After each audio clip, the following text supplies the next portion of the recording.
Magandang hapon, narito na mga balita sa inyong PRTV News Break. Tiniyak ng Kamara na idadaan sa tamang proseso ang inihaing impeachment laban kay Pangulong Ferdinand R. Marcos Jr. Sa detalye, nasa linya ng telepono si Willie Delgado Jr. Willie. Kinumpirma na ng tanggapan ni House Secretary General sa Kamara na may nakahain ng impeachment complaint laban kay Pangulong Bongbong Marcos Jr. At ito ay formal ding tinanggap ng Secretary General Attorney Cheloy Garfil.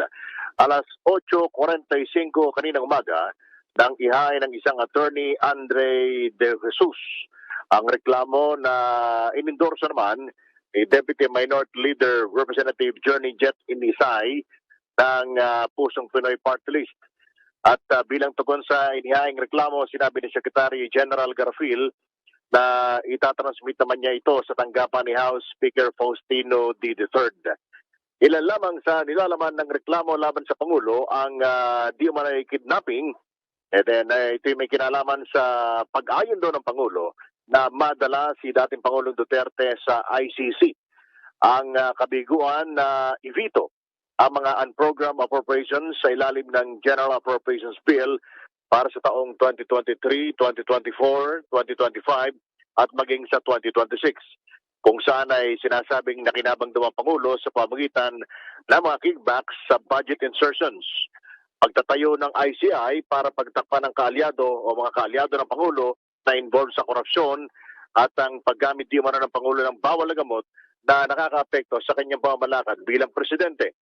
Ang lahat daw na ito ay saklaw sa paglabag ng Pangulong BBM sa konstitusyon at maging betrayal of public trust. Ang reklamo matapos matanggap ng Office of the Speaker ay i-refer naman ang reklamo sa Committee on Rules na ikakalendaryo sa plenaryo at i-refer din sa Committee on Justice na ang lahat na ito ay dapat mangyari within 10 days. Tiniguro naman ng ilang miyembro ng Kamara na nakahanda ang Kongreso na dinggin ang reklamo at idadaan sa tamang proseso alinsunod sa panuntunan ng mababang kapulungan ng Kongreso sa impeachment process at ilang mga parameters base naman sa utos ng Korte Suprema.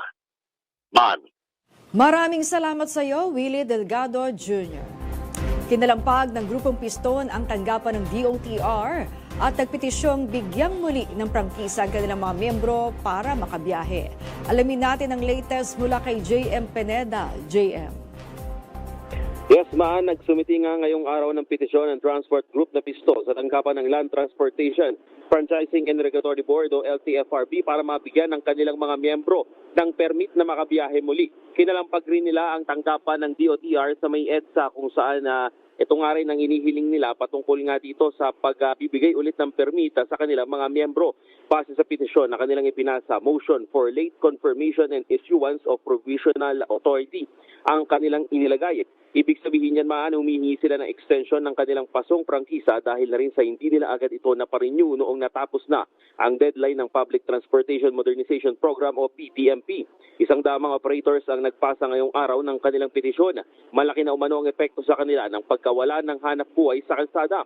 Ang iba naman daw ay umahanap na ng ibang pagkakakitaan para mapapakain sa kanilang mga pamilya. Nakalakda rin magpasa ng petisyon ng Piston sa LTFRB-NCR sa Regalado para naman sa mga miyembro nilang bumabiyahe sa Metro Manila. Posible umano na sa mga susunod na linggo ay marami pang mga operators ang sumali sa petisyon. Wala pa ngayong pahayag si LTFRB Chairman Vigor Mendoza patungkol dyan. Yan muna latest. Ako si JM Pineda ng PRTV News, nagsaserbisyo para sa Pilipino. Samantala, manunumpa ngayong araw ang mga bagong opisyal ng Management Association of the Philippines na pangunahan ng kilalang negosyanteng si Donald Lim. Alamin natin ang update mula kay Christian Bascones. Christian. Nagtipon-tipon ang mga business leaders at ilang mga top executives ng iba't ibang kumpanya para sa inaugurasyon ng mga bagong opisyal ng Management Association of the Philippines o MAP bilang simula ng kanilang panunungkulan sa taong 2026.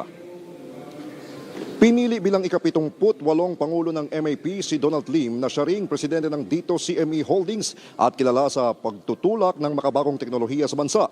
Isa si Lim sa mga nangungunang may advokasya tungkol sa paggamit ng bagong teknolohiya tulad ng artificial intelligence, blockchain at cybersecurity at malaki ang naitutulong niya sa pagpapaunlad ng digital system sa Pilipinas. Sa loob ng mahigit 2 dekada, naglingkod siya sa iba't ibang posisyon sa mga kumpanya sa larangan ng negosyo, edukasyon at mga programang makabansa. Naging country CEO siya ng Dentsu Aegis Philippines at Chief Digital Officer ng ABS-CBN at nagtatag din ng mga samahan na nakatutok sa blockchain, sa cybersecurity at AI. Isa rin siyang guro at manunulat ng mga aklat tungkol sa teknolohiya at kasalukuyang naglilingkod bilang Lieutenant Colonel sa Philippine Air Force Reserve. Kasama ni Lim sa pamunuan ng MAP sina Marian Hontiveros bilang Vice President, si Wilson Tan bilang Treasurer, si Paulo Borromeo bilang Assistant Treasurer at si Hil Henyo bilang Secretary. Maan sa pagtitipon nito, inaasahang magbibigay rin ng talumpati bilang panauhing tagapagsalita si Dr. Charo Santos Concio na kung saan inaasahang magbabahagi siya ng kanyang karanasan at pananaw sa pamumuno o sa management at sa kanyang pananaw din sa mga serbisyo dito sa bansa. Maan? Maraming salamat sa iyo, Christian Bascones. At yan ang mga balita na kalap ng inyong PRTV News Break. Live kami sa Free-to-Air, Beam Channel 31, Signal Channel 31 at sa YouTube. Tumutok din sa aming social media accounts sa Instagram, Facebook at TikTok sa @PRTV Prime Media. Ako po si Maan Macapagal. Magandang hapon.